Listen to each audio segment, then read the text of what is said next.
Lalu sebenarnya apa penyebab PHK di industri bisa sampai terjadi? Dan berikut informasi selengkapnya yang akan disampaikan oleh Shania Latas, jurnalis CNBC Indonesia.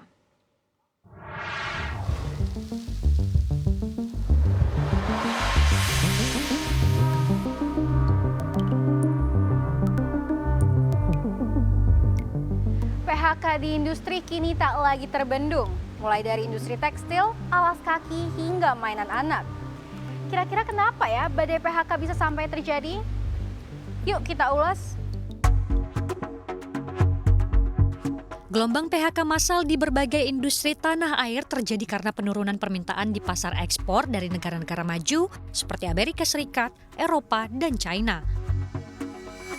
Hal ini tercermin dari Purchasing Managers Index atau PMI, penundaan dan pembatalan ekspor pun dilaporkan terus terjadi. Bahkan sudah ada yang mengalami pembatalan order sampai 50%. Kondisi ini dipicu oleh perlambatan ekonomi di negara tujuan ekspor tersebut.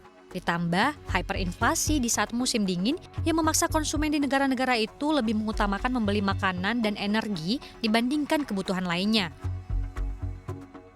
Berkurangnya permintaan ekspor atau pesanan mengakibatkan kemampuan pabrik untuk memperkerjakan tenaga kerja menjadi berkurang, yang otomatis berujung pada dirumahkannya para karyawan.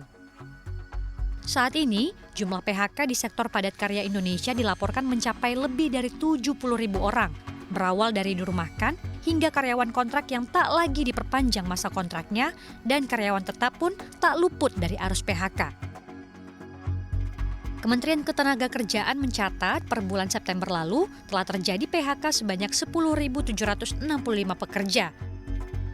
Ternyata kasus PHK pun sudah terjadi sejak tahun 2019. Tercatat PHK pada 2019 akibat pandemi COVID-19 sebanyak 18.911 kasus. Kemudian melonjak menjadi 386.877 kasus pada tahun 2020. Lalu menurun menjadi 127.085 kasus pada tahun 2021. Kembali lagi, menurun menjadi 10.765 kasus per September 2022. Singkatnya, apabila Amerika, Eropa, dan China mengurangi impor dari Indonesia, baik itu pesanan baju, alas kaki, maupun mainan dan produk industri padat karya lainnya, maka akan berdampak pada jalannya industri di tanah air.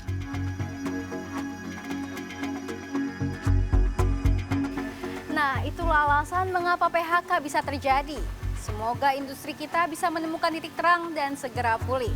Dari Jakarta, Shania Latas dan juru kamera Ari Budi, CNBC Indonesia, Beyond Business.